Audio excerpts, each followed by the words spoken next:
guys that played really well, but certainly St. Brown and Goff were two of the guys that really showed up in a positive way. Branch, Iffy, Kirby, those guys had a lot of production. Rodrigo on special teams. There was a number of other guys here, but those are the ones that really, stood out. But we did a number of things right, and we knew there was going to be nothing easy about that one. But we made the plays when we needed to win that one on the road. So that's good. And now it's on to the next one. Yeah, congratulations on the division title.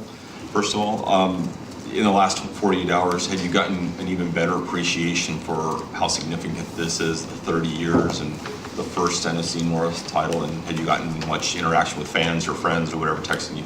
I've gotten a number of texts, which is that's nice, and I feel like I'm not shocked by anything. I appreciate and I do. Man, I understand the perspective, even though I haven't lived here for all those years, and so nothing has caught me off guard. I know that this means a lot to a lot of people here. It means a lot to a number of people in this organization. Look, just Lance Newmark and Rob. They've been here for years, and they've been doing a lot of the grunt work and personnel department, and to be a part of this, that's special for those guys too. There's a number of guys we can go through here, and then certainly look, the Ford family.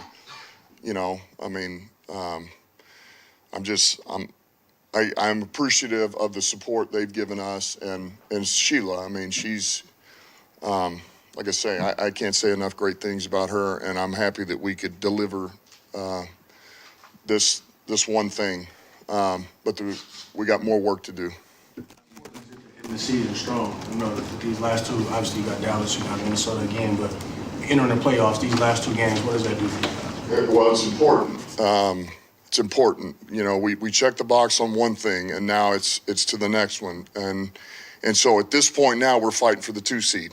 And look, if you're able to get to the 1, so be it. But right now, what we know we can achieve on our own is the 2. And that's no easy task. We got to go to Dallas. They haven't lost in I don't know how many games at home. And they play really well there. It'll be loud, but we're looking forward to it, and I'm looking forward to going out there and playing a really good opponent at their place again. We've done pretty well on the road. We handle it well. And then to go out there and play for Jimmy too. This would be great, man. Jimmy Johnson. So, make him proud. You've been through this as both a coach and a player, clinching a division and having time left. So, you got to celebrate that, and you were in that celebration. But what's the challenge as a coach? I didn't celebrate. I was with you guys. I didn't say anything. That's probably true.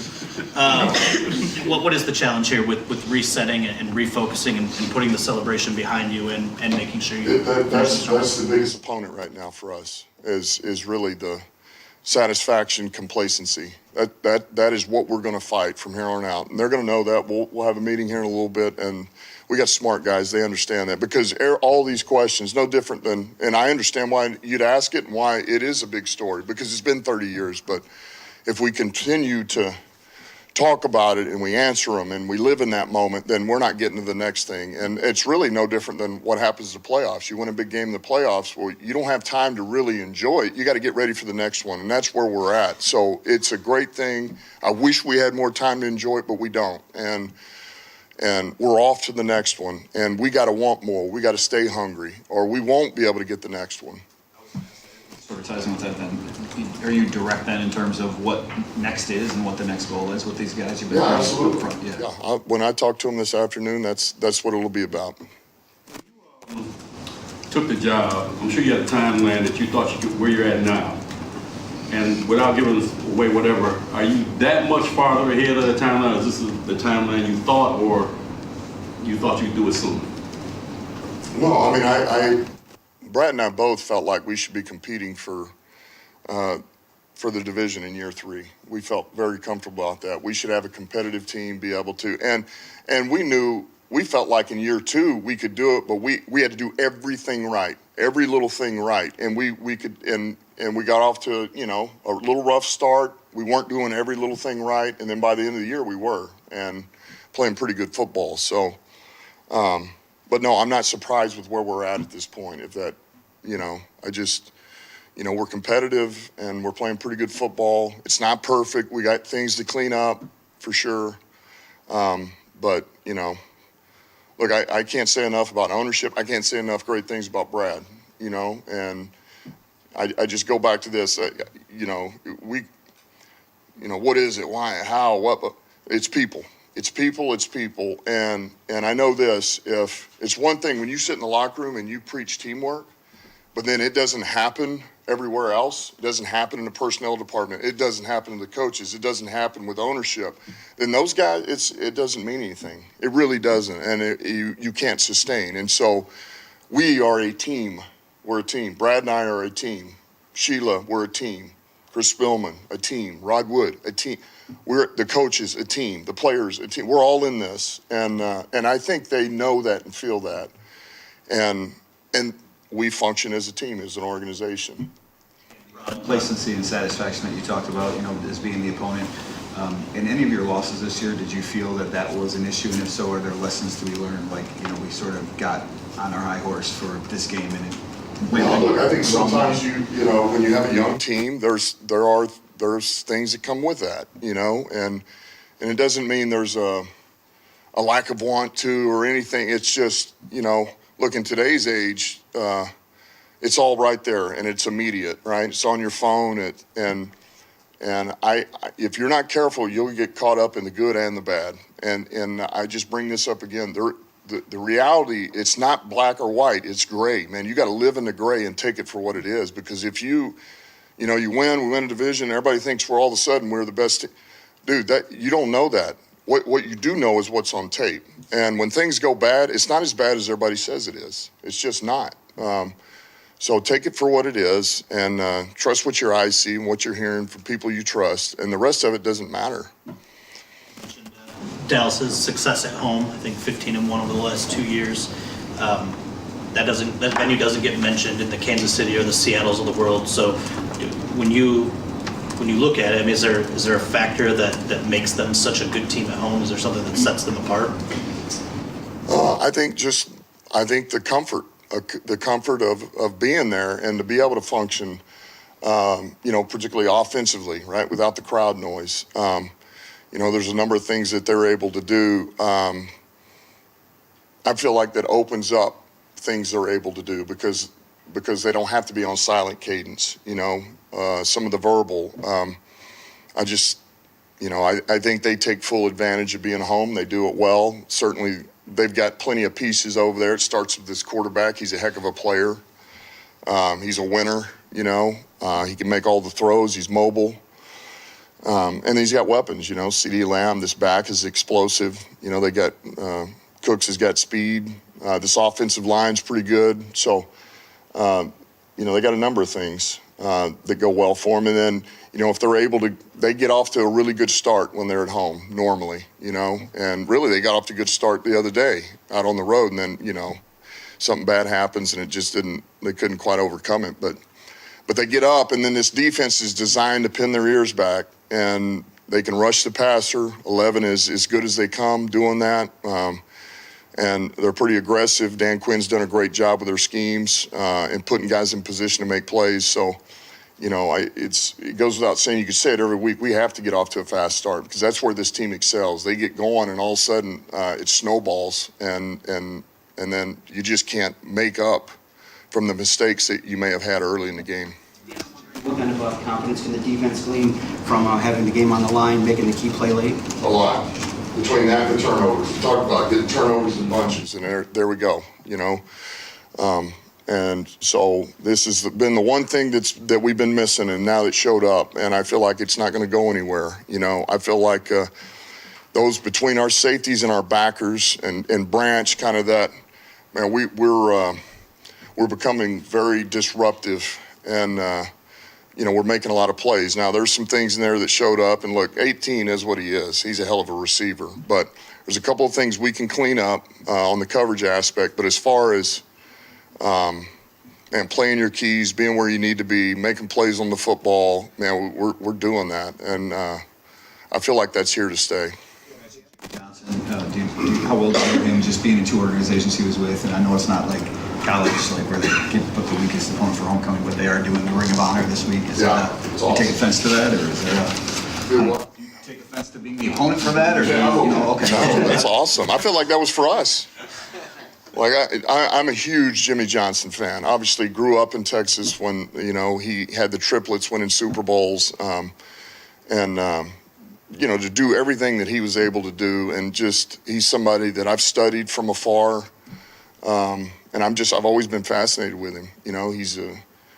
His style, the way he coached, what he was about, the way he built that roster, the way they played. And I think he's special. I think he's one of these rare special coaches, and so I just think to me, it's like an honor that we get to go out there and, because that's what I think of. Obviously our team, man, a chance to get a win, but, do something that he'd be proud of. He could watch us play and be like, I like that style, I approve of that. So I think it's pretty cool. Do you think you can get out of like ruining the Ring of Honor Day and also America's team, all this stuff, quieting that crowd and that mythology? Yeah, I don't think we'll have to make a big deal of that. I think the environment we were just in was pretty loud. That was, you're talking about Christmas Eve, and they're in the fight there. And so I think that's about as harsh as it gets there too. Now it'll be loud and they'll be going at it, but I feel like we've handled all that stuff pretty well. So I'm not going to make a huge deal of it. I might bring up the Jimmy Johnson deal because I respect the hell out of the man. But as far as everything else, it's business as usual. We worry about what we can worry about, and we just play our ball. We don't get frazzled. Pressure goes up and our heart rate levels out. We talk about it all the time. There was people whether it's fans on social media, whether it's people on media and TV, there's been a lot of thoughts about what you should do with the roster, leading up to this point and what you shouldn't do. But you stuck to your guns and you had faith in your locker room. You voiced that confidence publicly a lot of times. Just how important was it for you to do that, and what is something that you're seeing in those guys that the outside people are not able to see? Well, look, you're around these guys. I'm around them. Brad and myself both. You're around them more than I am my own family this time of year. And I hate to say that, but it is what it is, and it's hard. But it's also, you learn a lot about each other, and you learn a lot about these guys. And it's, I just bring it up. It's, you talk about a team. First of all, Brad and I have had a plan from day one, and we've stuck to that. And we didn't listen to what anybody else said. We believed in what we believed in, and we're staying course with it.